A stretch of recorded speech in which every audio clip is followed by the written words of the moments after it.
సామెతల గ్రంథం 22వ అధ్యాయం 29వ వచనంలో, తన పనిలో నిపుణత గల వాణ్ణి చూచితివా, అతడు అల్పులు ఎదుట కాదు రాజులు ఎదుటనే నిలుచును అని ఉన్నది.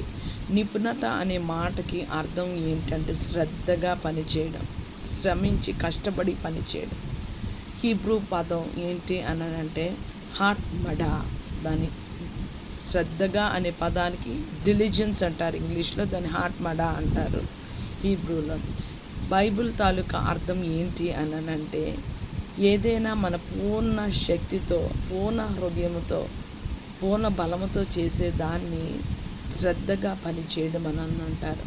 సామెతల గ్రంథం 12వ అధ్యాయం 24వ వచనంలో, శ్రద్ధగా పనిచేవాడు అధికారి అవుతాడట, బద్ధకంగా పరిచేవాడు దరిద్రుడు అవుతాడని రాయబడింది. ప్రియమైన దేవుని విశ్వాసి, మనందరము పనిచేస్తున్నాం. మనం ఎవరో ఒక అధికారుల కింద కానీ మన